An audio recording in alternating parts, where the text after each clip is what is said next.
educación en la Universidad de Costa Rica. Muchas gracias.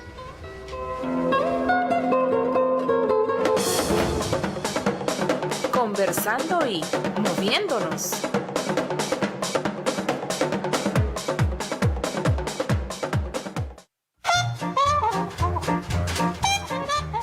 Antes de continuar con nuestro tema de fondo, les invitamos a caminar. Caminatas Ecológicas Educativas Xukuk organizan una caminata para el próximo domingo 13 de octubre, visitando Santa Cruz, el Monumento Nacional Guayabo y las parcelas de Guayabo en Turrialba. Una caminata repasando la historia precolombina del país y con vista al volcán Turrialba. Si tiene interés en participar de esta caminata recreativa o de otras caminatas de las caminatas Xukuk, le invitamos a contactar a don Luis Boza Cordero al teléfono 83 06 63 54. Le repito, 83 06 63 54. Y póngase a caminar por su salud. También informamos sobre el segundo Congreso Nacional de Educación Física y Deporte, a celebrarse los días 26, 27 y 28 de noviembre, en las instalaciones de la Escuela de Ciencias del Movimiento Humano y Calidad de Vida de la Universidad Nacional, en el campus Benjamín Núñez, en Lagunilla de Heredia. Talleres sobre novedades en pedagogía del deporte, metodologías novedosas de educación física y mucho más serán parte de los temas a tratar en este congreso. Se invita a profesionales de las ciencias del movimiento y estudiantes de estas carreras a participar. El Congreso Nacional de Educación Física y Deporte es organizado por la Escuela de Ciencias del Movimiento Humano y Calidad de Vida de la Universidad Nacional, la Escuela de Educación Física y Deportes de la Universidad de Costa Rica, el Instituto Costarricense del Deporte y la Recreación, el Ministerio de Educación Pública y el Comité Olímpico Nacional. Para mayor información sobre cómo inscribirse en el Congreso, se puede consultar al teléfono 22 61 00 32. Le repito, 22 61 00 32. En Vamos a Movernos promovemos sus actividades de deporte y recreación sin fines de lucro. Mándenos la información de la actividad que usted quiera promover a nuestro correo electrónico vamosamovernos870@gmail.com. Le repito, vamosamovernos870@gmail.com. Y ahora pasamos a nuestro tema principal de hoy: beneficios de la actividad física para la salud mental. Tema especial en el marco de la celebración del Día Mundial de la Salud Mental el próximo 10 de octubre.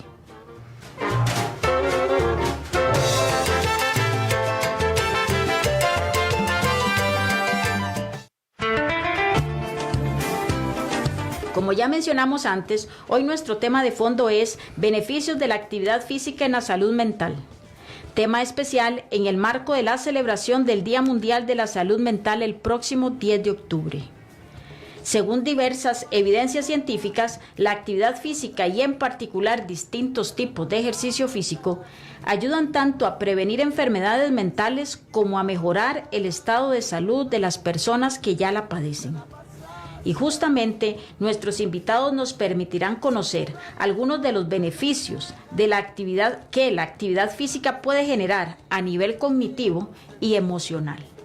Nos complace grandemente la compañía del profesor Brian Montero, de la Escuela de Educación Física y Deportes de la Universidad de Costa Rica, y el compañero profesor Andrei Sequeira, del INISA, y también trabaja en el Centro de Investigación en Neurociencias. Les damos las gracias por acompañarnos en Vamos a Movernos. Bienvenidos. Gracias, muchas gracias. Vamos a conocer un poco sobre las líneas de investigación que manejan nuestros invitados, tanto Brian como Andrei. Les voy a plantear una pregunta. ¿Cuál es la relevancia de celebrar el Día Mundial de la Salud Mental? Bueno, yo creo que es fundamental. Generalmente se hace una diferenciación a veces un poco enigmática entre la salud física, que es lo que digamos, todos los malestares y todos los padecimientos en nuestro cuerpo que no tengan que ver con el cerebro, y en la salud mental lo que tiene que ver con el cerebro. Pero la salud mental es simplemente otro constructo de eso que llamamos salud.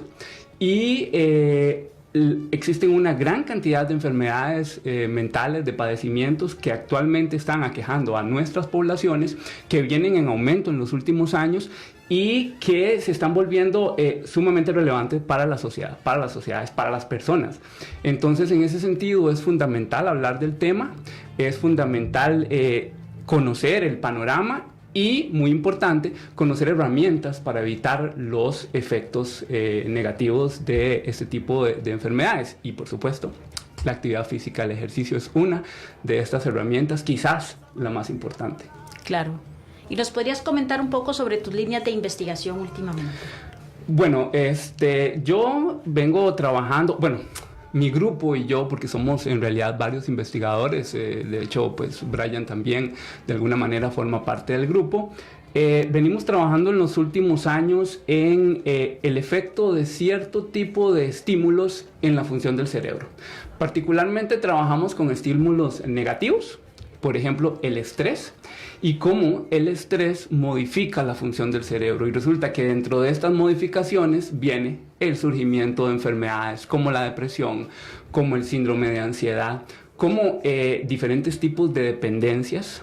Entonces nosotros pues estamos enfocados en tratar de entender los mecanismos a nivel cerebral que están relacionados con esos procesos.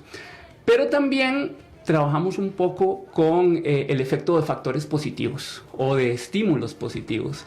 Venimos haciendo un trabajo de muchos años en lo que llamamos el enriquecimiento ambiental, como la exposición a diferentes estímulos de valor o de carácter positivo favorecen el funcionamiento del cerebro por un lado y además sirven para contrarrestar el efecto, por ejemplo, del estrés. Entonces, lo que venimos haciendo es tratar de caracterizar estas dos aristas, digamos, estímulos positivos, estímulos negativos, qué ocurre en el cerebro y cómo eso se relaciona con nuestro funcionamiento normal, por un lado, y también con el funcionamiento o con la desregulación relacionada con diversas enfermedades como estas que mencionaba antes. Sí, claro, claro. Brian, ¿quieres ampliar un poco la información? Bueno, en mi caso, las líneas de investigación todavía están como en proceso de desarrollo, ya que toda la parte del ejercicio y los efectos que tiene a nivel del cerebro o a nivel periférico, siempre sale algo nuevo. El tema de la salud mental es un tema bastante abierto, donde pueden salir 2 o 3 artículos recientes que apoyan ideas formadas previamente o buscan nuevas vertientes en cómo uno puede ayudar a mejorar la calidad de vida de las personas, porque eso es propiamente lo que nosotros podemos hacer, como por medio de una actividad física o por medio de un ejercicio, que sabemos que son términos diferentes, pero que a fin de cuentas buscan el bienestar físico y mental, logramos que esas personas también aprendan a reducir un poco mayor su medicación, y que eso es un tema que más adelante también podemos hablar cuando ya corresponda más a fondo el tema del Alzheimer. Claro, claro. ¿Ustedes opinan que hay un reconocimiento del beneficio de la actividad física, del ejercicio para mejorar la salud mental en el ámbito de las neurociencias, la neurología?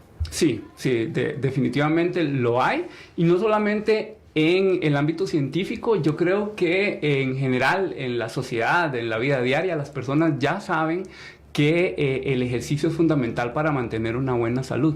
Sin embargo, quizás no conocen tanto los alcances de esos efectos. Y además, generalmente nos enfocamos en cómo el ejercicio nos permite mantener el peso, cómo mejora la salud muscular, cómo mejora el sistema respiratorio o circulatorio, por ejemplo. Pero quizás no nos enfocamos tanto en cuál es el efecto en el cerebro. Y ahí quizás hay un desconocimiento que por suerte ya empieza a eliminarse, pero hace falta un poco por ahí. Pero sí, definitivamente la gente sabe que hacer ejercicio es fundamental para sus vidas, para nuestras vidas. Para nuestras vidas, claro, tanto física como mental. Exactamente. Claro. Conversamos sobre beneficios de la actividad física para la salud mental, tema especial en el marco de la celebración del Día Mundial de la Salud Mental el próximo 10 de octubre. Estamos conversando con investigadores de la Universidad de Costa Rica, Brian Montero, de la Escuela de Educación Física y Deportes, y el profesor Andrei Sequeira, del INISA y del Centro de Investigación en Neurociencias. Entre las diversas problemáticas de la salud mental que actualmente golpean a gran parte de la población mundial, se destaca la depresión. ¿En qué consiste esta problemática? Bueno, primero decir que es muy importante hablar de depresión porque realmente es una enfermedad sumamente frecuente. Afecta al 5% de la población mundial, esos son 350 millones de personas. Y en realidad ese es un número que depende de cómo lo veamos, depende del tipo de análisis que se haya hecho para llegar a él. En algunos casos se considera que es un poco mayor, pero claramente es una enfermedad muy, muy frecuente. ¿Ok? ¿Qué es la depresión? Bueno, es una enfermedad mental que se caracteriza por una disminución del interés hacia todo lo relacionado con la vida. Tiene una característica fundamental que se llama la anedonia, una palabra extraña, que se refiere a la incapacidad de percibir el placer, de percibir un estado emocional positivo. Entonces las personas generalmente están poco motivadas o nada motivadas hacia la vida, hacia cualquier actividad de la vida, además de que no reciben o no pueden percibir estímulos positivos como positivos. Entonces es gente que no siente placer ante nada y por supuesto eso lleva a un nivel a un estado emocional que es sumamente negativo. Entre otras cosas, aparecen problemas de sueño, aparecen problemas de alimentación, aparecen, muy importante, ideaciones suicidas en una proporción de los individuos que la padecen. Es una de las enfermedades y de hecho, según la Organización Mundial de la Salud, para el 2020 es la enfermedad que causa la mayor cantidad de discapacidades a nivel mundial. Así de importante es conocer al respecto. Tenemos que darnos a la tarea de reforzar actividades, ¿verdad? Y dar a conocer los beneficios de la investigación para combatir este estado, ¿verdad? ¿Cuáles podríamos decir son los beneficios de la actividad física relacionados con la depresión a nivel preventivo y a nivel terapéutico? ¿Qué opina usted, Andrei? Bueno, esa es una pregunta bastante compleja. En realidad vamos a tratar de ser lo más simples posible. Pero para responderla, quizás primero es necesario hablar un poco de lo que pasa en un cerebro deprimido, ¿verdad? Claro. Porque para enfocarse en lo que hace el ejercicio, primero veamos qué es lo que pasa en un cerebro deprimido. La depresión es una enfermedad compleja. Esto significa que están involucrados muchos factores ambientales y de hecho también algunos factores genéticos que llevan al desarrollo de un fenotipo o de una manifestación, digamos, de un cuadro clínico que puede incluir diferentes tipos de manifestación. No es que dentro de la lista de síntomas de la depresión, un individuo con depresión los va a manifestar todos, ¿verdad? Pero en general se puede decir que aunque son varios factores los que están relacionados con el desarrollo, el estrés es el principal factor de riesgo. Una depresión se genera luego de que un individuo ha estado sometido a un estrés crónico, es decir, un estrés que se mantiene a lo largo de un tiempo prolongado, o bien un estrés que no es tan prolongado, que es, digamos, inmediato, focalizado, pero que es tan intenso que lleva a una desregulación en el sistema. ¿Y qué es lo que pasa en esta desregulación? Bueno, muchas cosas. Por ejemplo, se alteran los niveles de ciertos neurotransmisores en el cerebro. Los neurotransmisores son mensajeros, son moléculas mensajeras que permiten que una neurona se comunique con otra. Pues bien, el estrés crónico o el estrés muy intenso, agudo, hace que haya una desregulación, es decir, que los niveles de estos neurotransmisores no sean adecuados. Generalmente disminuyen, hay menos neurotransmisores, por ejemplo, y eso ya de por sí lleva a que haya un problema de comunicación entre las neuronas y entre diferentes regiones del cerebro que hacen que ese cerebro no funcione de manera adecuada. Eso por un lado. Resulta que existen otros factores que también son mensajeros, que podemos llamar factores de crecimiento. Los factores de crecimiento son proteínas que le dicen a las células, bueno, hagan este tipo de, o que ocurra este tipo de procesos, activan procesos bioquímicos que las modifican y que de alguna manera favorece la salud de esa célula, la sobrevivencia, la diferenciación, es decir, la adquisición de diferentes funciones, etc. Pues resulta que el estrés lleva a que estos factores de crecimiento disminuyan también. Por otro lado, inflamación, que es un poco raro, la gente no habla mucho de inflamación cuando se habla de depresión. Resulta que el estrés, y vean ustedes, todo es estrés, ¿verdad? El estrés hace que se incrementen factores proinflamatorios, factores que generan procesos inflamatorios que afectan el cerebro y afectan la función del cerebro. Eso entre varios otros mecanismos, no me voy a extender en el asunto, pero todos estos cambios llevan a un desbalance y el desbalance hace que el cerebro no funcione adecuadamente y que se manifieste como una enfermedad, en este caso la depresión. Ahora, decir depresión es solo un ejemplo, porque uno podría hablar también, por ejemplo, el síndrome de ansiedad o de una adicción que anda un poco por ahí también. Ahora sí, el ejercicio. Esto es lo que pasa en un cerebro deprimido. Claro. Resulta que el ejercicio, primero, importantísimo, el ejercicio es un estrés.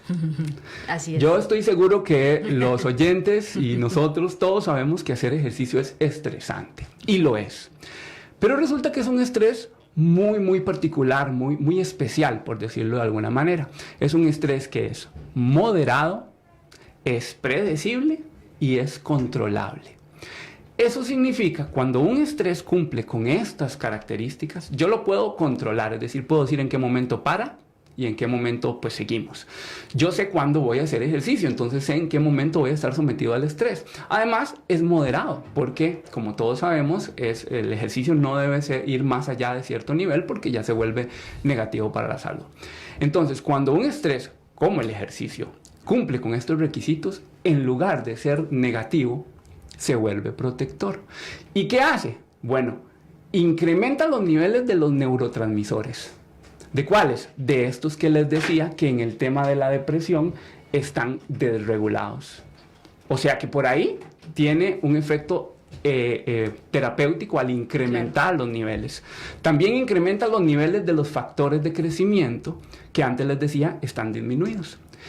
Y además induce la liberación de unas sustancias que son antiinflamatorias. Antes les decía, el estrés genera la liberación de sustancias proinflamatorias. El ejercicio induce la liberación de sustancias antiinflamatorias. Entonces, todos los cambios que están relacionados con la depresión, con el ejercicio, se ven, digamos, normalizados.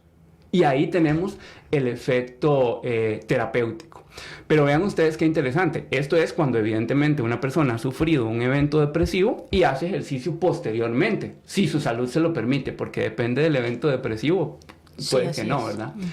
Pero cuando nosotros, digamos, si no hemos sufrido un evento depresivo y hacemos ejercicio todos los días, bueno, no todos los días, pero regularmente, estos cambios están operando en nuestro cerebro.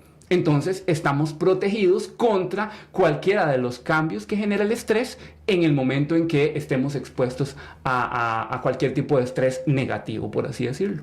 Y ese es justamente el efecto, y por eso es que es tan importante hacer ejercicio. No solo estamos protegidos, sino que si ya tenemos o ya sufrimos un evento depresivo, va a tener un efecto terapéutico.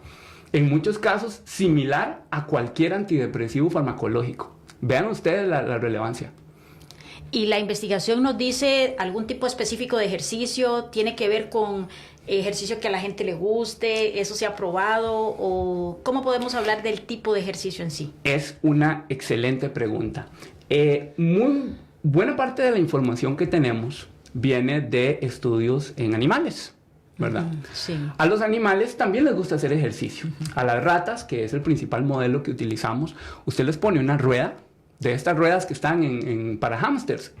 Inmediatamente van y empiezan a correr y empiezan a correr. Y tienen exactamente los mismos efectos que nosotros. ¿Ok?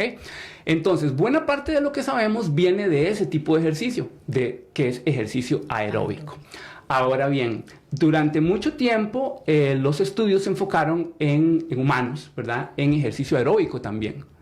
Entonces sabemos que el ejercicio aeróbico, correr, el spinning, por ejemplo, la caminadora, la natación, por supuesto, generan todos estos efectos.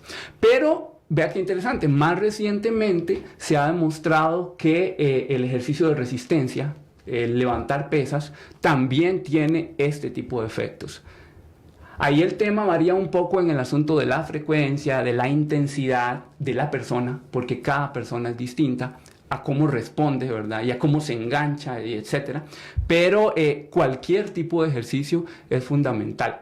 Se lo digo de esta manera. Hay estudios que demuestran que 20 minutos de caminar, no de correr ni de trotar, de caminar, incrementan los niveles de un factor de crecimiento muy especial. Digo muy especial porque nosotros trabajamos con esta proteína, el factor neurotrófico derivado del cerebro. Y 20 minutos son suficientes para incrementar los niveles y tener un efecto. 20 minutos caminando. Qué importante. Entonces, pues eso, salir a caminar es ya un avance importantísimo para la salud. Sí, claro, es un ejercicio sencillo, cómodo, de bajo costo, ¿verdad? Exacto, yo creo que eso es importantísimo decirlo. No necesitamos de un gimnasio. Sí. Porque los gimnasios pueden ser caros y no podríamos no tener acceso a él. Podríamos no poder pagar una piscina, por ejemplo. Sí. Pero no es necesario. No es necesario. O sea, salir a caminar, salir a correr, hacer ejercicio en casa, subir y bajar gradas. Todo este tipo de actividades son actividades que son positivas para la salud mental. Está demostrado y pues no requieren de un esfuerzo económico importante. O incluso no requieren de esfuerzo económico, ¿verdad? Sí, claro. Y quizás podríamos ampliar un poquito la definición, que decir que un ejercicio aeróbico es un ejercicio moderado que lo podemos sostener por un tiempo determinado, ¿verdad? Prolongado, medianamente. Estamos hablando de 20 minutos, un esfuerzo moderado. Y lo que podríamos entender como contrarresistencia es vencer un peso, ¿verdad? Una carga, de manera sencilla, que también lo podríamos hacer en casa. Y podríamos pensar que lo que me sea más fácil de hacer y que logre que yo me adhiera, ¿verdad?, a esa actividad, quizás nuestro principal objetivo sería esa disciplina, adquirir esa adherencia de hacerlo un día, el segundo día, el tercer día, ¿verdad?, que para poder ir buscando efectos, ¿verdad?, más crónicos en la persona. Como nota interesante ahí, no sé, recordé el detalle, sabemos que a veces cuesta mucho enrolarse en una rutina de ejercicio, ¿verdad? Por supuesto. Pero hay personas para las que es más difícil o más fácil, dependiendo cómo se vea, que para otras. Pues resulta que ya hay evidencia de que hay algunas fuerzas genéticas que podrían estar por ahí operando, ¿verdad? Gente que si tiene ciertos factores genéticos, le va a ser más fácil enrolarse y disfrutar de la actividad de ejercicio que otros. Lo que no quiere decir que esos otros no puedan enrolarse y no puedan disfrutar. No. Significa que les puede ser un poco más dificultoso, que va a tomar un poco más de tiempo, etcétera. Pero sí hay algunos factores genéticos que están relacionados con eso. Qué importante, ¿verdad? Cada día nos conocemos más. Nos conocemos más. Conversamos, sí.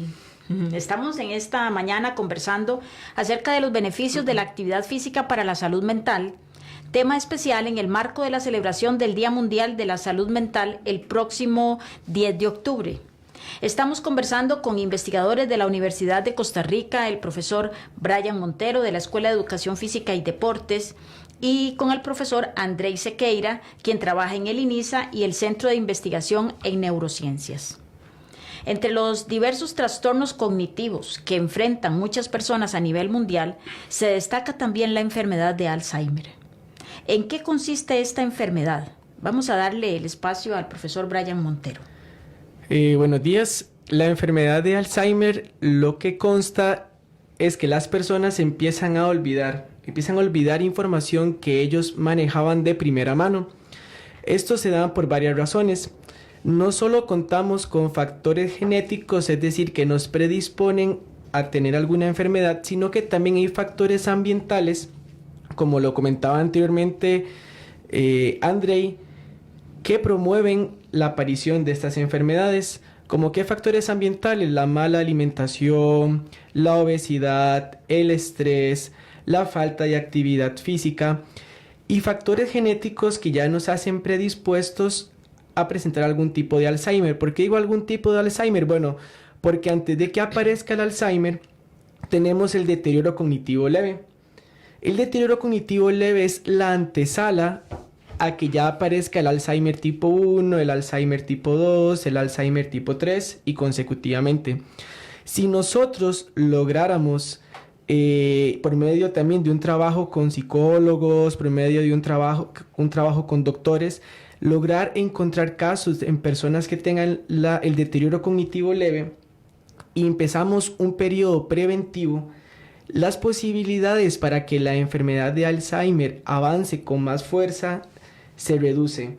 ¿Cómo digo esto? Bueno, hay ciertos factores que están en nuestro cerebro como la proteína tau y la placa beta amiloide, que son los dos componentes claros que se tiene actualmente que promueven esta enfermedad del Alzheimer. La placa beta amiloide lo que hace es que las neuronas se colocan a la parte de afuera y dificulta que se comuniquen. Por lo tanto, si no hay comunicación entre neuronas, es muy difícil que todo esto que nos comentaba Andrei de los neurotransmisores y de la comunicación se lleve a cabo. Y además tenemos la proteína tau que se encuentra dentro de las neuronas. Esta proteína tau lo que hace es que se fosforila, es decir, se le agregan unos grupos fosfatos por ahí y empiezan a dañar la neurona por dentro.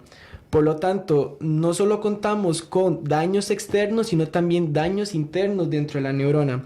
Por lo tanto, es la enfermedad neurodegenerativa más grande que tenemos. ¿Cuántos miles de millones? ¿Cuánto se invierte en recursos? Miles de millones.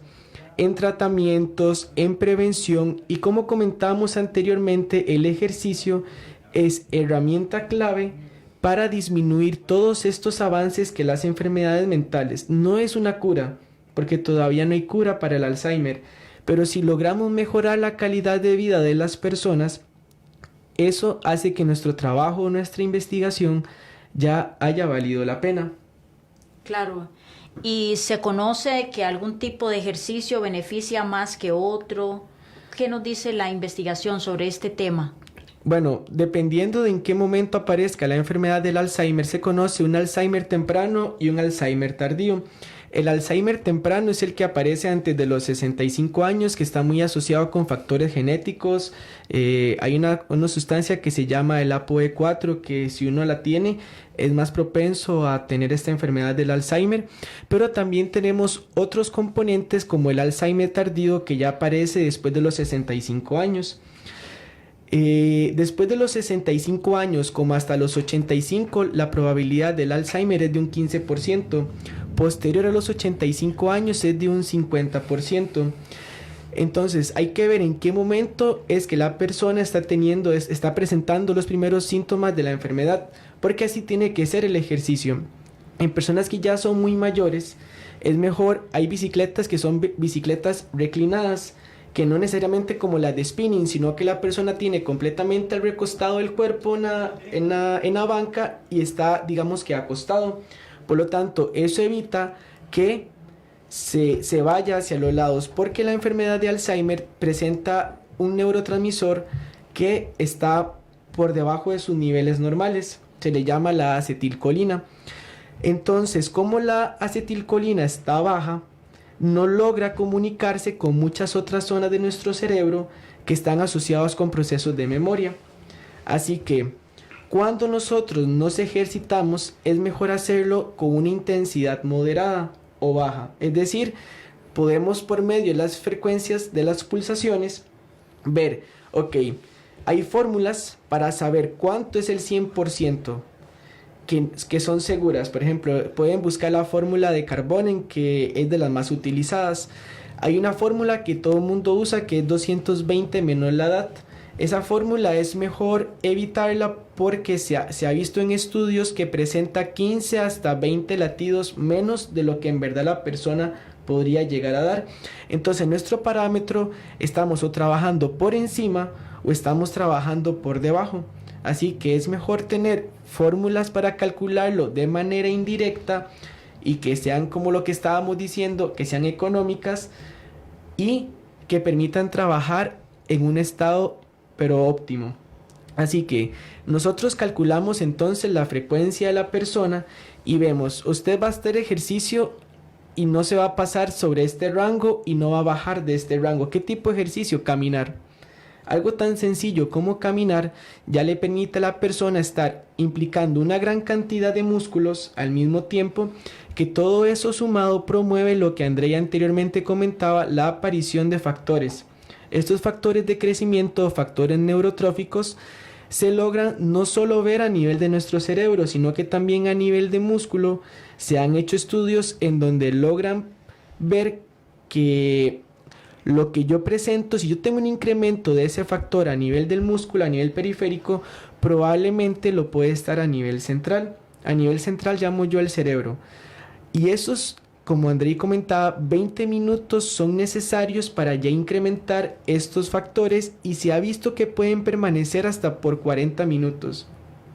Es decir, tenemos una ganancia de 20 minutos que le permite a nuestro cerebro y a estos factores aspectos de supervivencia, aspectos de diferenciación, que al final lo que le promueven al cerebro es como esa alimentación necesaria y seguir comunicándose con las diferentes zonas que antes teníamos. Se han hecho estudios también interesantes que ponen a personas a hacer ejercicio aeróbico y ponen a otras personas a hacer ejercicio como estiramientos. Y en los que hacen ejercicio aeróbico hay crecimiento de hasta un 2% de una zona súper importante que es el hipocampo.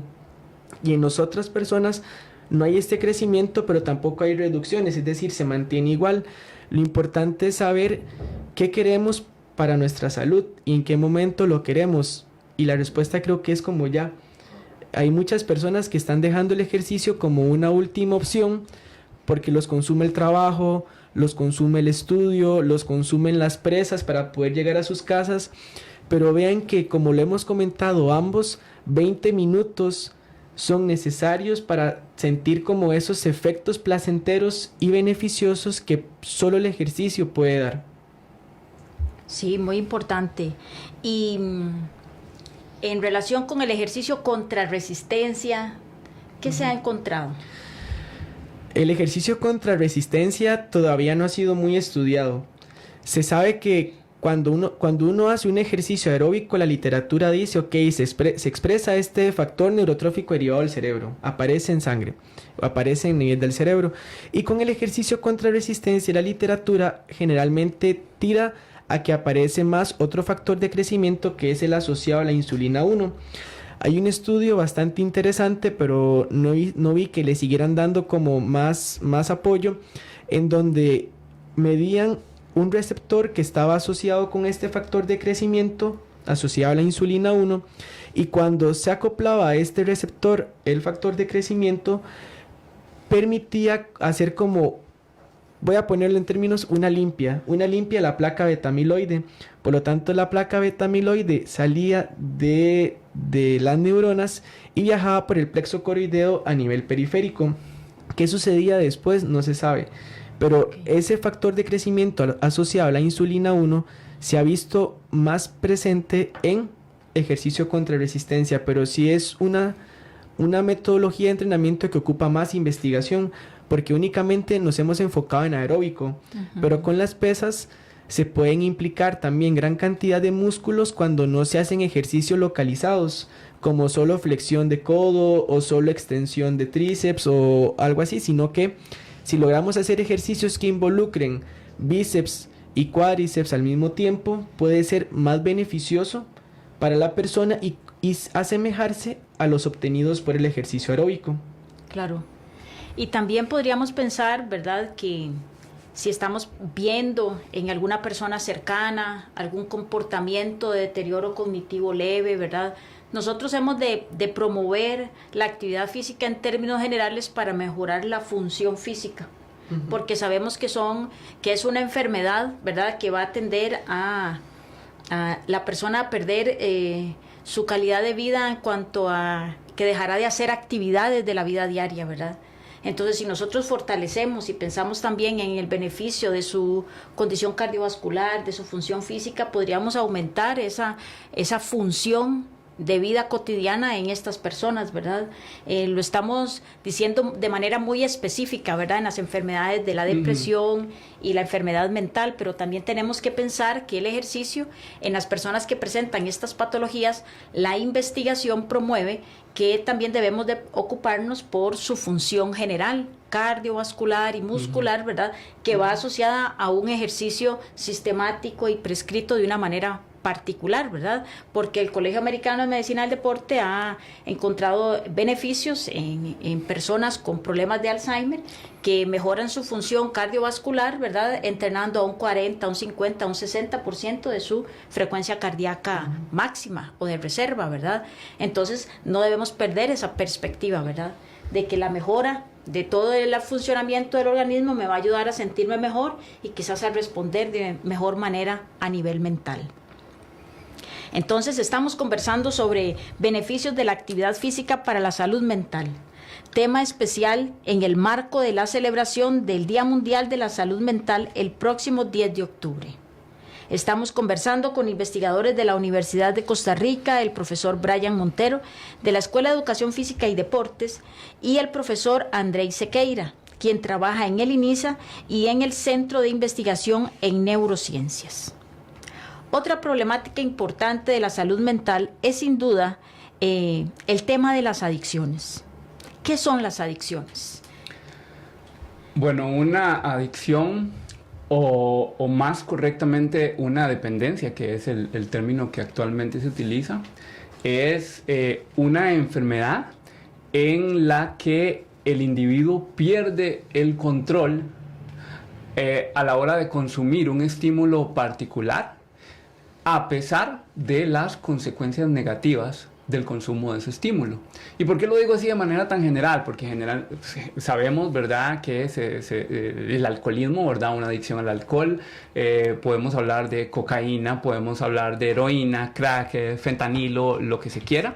Pero existen otros estímulos que también son adictivos y que están bien estudiados. Por ejemplo, el sexo, por ejemplo, la pornografía, por ejemplo, las apuestas. Entonces, una adicción es ese proceso de descontrol, una dependencia, es ese proceso de descontrol en el cual el individuo debe consumir el estímulo a pesar de las consecuencias negativas que tenga ese consumo. Y consecuencias negativas son, como lo sabemos, perder a la familia, perder el trabajo, perder incluso la vida. Claro, es un tema que hay que estudiar bien y manejarlo con mucha cautela, ¿verdad? El tema de las adicciones. Exactamente. ¿Verdad? Y se han encontrado beneficios de la actividad física sobre este tipo de comportamientos, Andrei. Definitivamente sí, otra vez. Bueno, y nuevamente tenemos que hablar del estrés. El estrés es también un factor de riesgo para el desarrollo de adicciones. Una dependencia, o más bien el desarrollo de una dependencia involucra un conjunto de cambios que en neurociencia llamamos plasticidad. La plasticidad o neuroplasticidad es la capacidad del cerebro de responder a estímulos y de adaptarse a esos estímulos, a la experiencia. Pues bien, el estrés induce cambios en el cerebro. Algunos de estos cambios que van acumulándose a lo largo de la vida, cuando hablamos de estrés, uno nunca tiene que pensar en el estrés inmediato que estoy sufriendo. De hecho, la historia de estrés a lo largo de toda mi vida y fundamentalmente el estrés que he vivido durante mi infancia y durante mi adolescencia es fundamental para que yo como adulto desarrolle ciertas patologías, incluyendo una dependencia. Entonces, el estrés induce una serie de cambios que para decirlo de modo sencillo, podemos decir, representa un camino andado. ¿Un camino andado para qué? Cambios plásticos o neuroplásticos que después, ante la exposición a una droga, digamos, pongamos por ejemplo el alcohol, empezamos a tomar, nuestro cerebro ya tiene alguna vulnerabilidad inducida por el estrés, pero también por otros factores genéticos y no genéticos.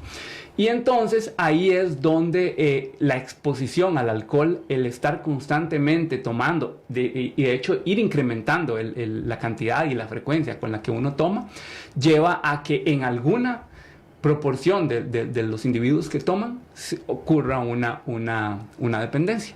Ok, eso es lo que pasa en la enfermedad.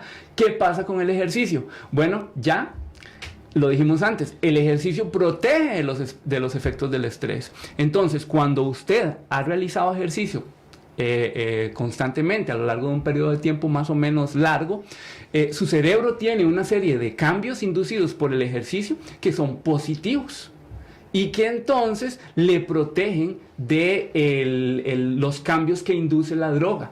De hecho, uno podría ver de manera muy, muy general, quizás hasta complicadamente general, el tema de las drogas como una competencia entre estímulos.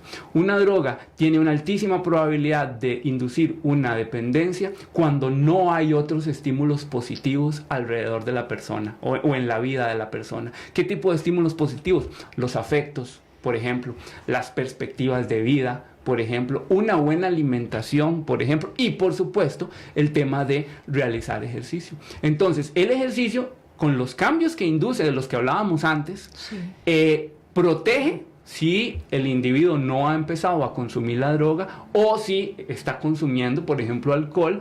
Ese es un cerebro que está protegido. Importante decir que no significa que si yo hago ejercicio no voy a desarrollar una adicción, una dependencia. No, no es eso. Pero usted tiene menos probabilidades por ese factor protector. ¿Cómo se presenta ese factor protector a nivel cerebral? ¿Qué ocurre ahí? De nuevo, cambios en sustancias. Sustancias, de hecho, las mismas sustancias que están relacionadas con lo del estrés. Antes les hablaba de los desbalances en los neurotransmisores. Uno de estos neurotransmisores es la dopamina. Y la dopamina controla todo lo que es la respuesta a estímulos positivos. Y está demostradísimo a lo largo de mucha investigación que la adicción o en las dependencias, uno de los principales cambios es una desregulación en los niveles de dopamina. La droga induce la liberación de dopamina y eso hace que la persona se vaya enganchando, por decirlo de manera sencilla. Pues bien, el ejercicio también modifica los niveles de dopamina. Dentro de ese grupo de neurotransmisores, la dopamina. Bueno, y varios otros que también están relacionados.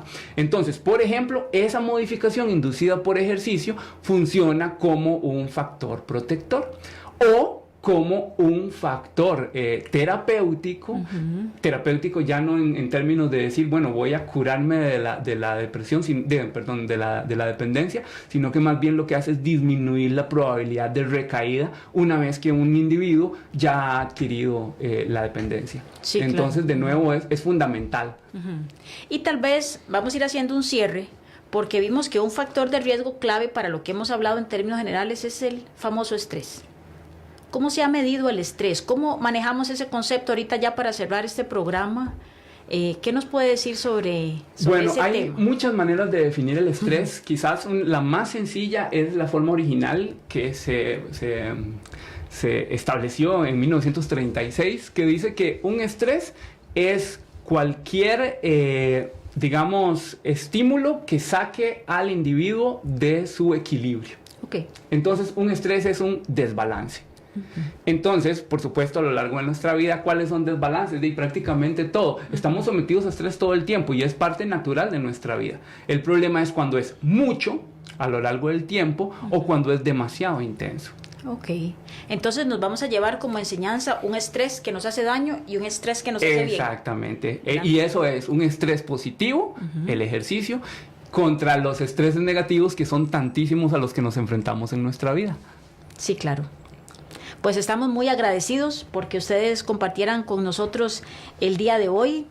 Estuvo con nosotros el profesor Brian Montero, el profesor Andrei Sequeira, Sebastián en los controles, una servidora Cintia Campos, y les esperamos el próximo lunes a las 11 de la mañana en su programa Vamos a Movernos, aquí en la 870 UCR. Movámonos por salud, movámonos con seguridad, y quédese en sintonía de la 870 UCR. Muchas gracias. Radio 870 UCR, la Escuela de Educación Física y Deportes de la Universidad de Costa Rica y la Escuela Ciencias del Deporte de la Universidad Nacional presentaron Vamos a Movernos. Grabaciones históricas, entrevistas, periódicos, revistas, discos y mucho más. En las radioemisoras de la Universidad de Costa Rica nos vamos tras la pista de la historia hasta llegar al presente. Pistas sonoras. Un programa sobre historia, música, cine, literatura y todos los demás temas que formen parte de los archivos históricos de las radioemisoras de la UCR. Pasado y presente se mezclan en estas pistas sonoras. Todos los sábados a las 11 de la mañana en las 3 radioemisoras de la Universidad de Costa Rica.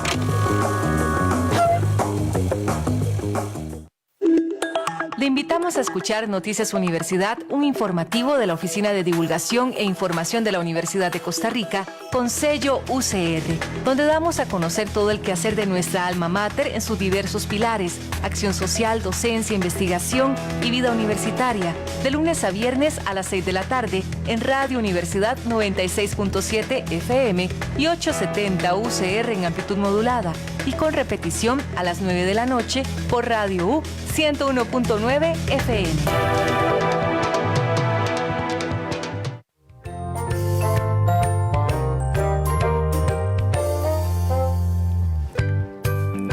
Escuela para Madres y Padres, un espacio para conocer estrategias que le ayudarán a disfrutar la experiencia de ser mamá o papá.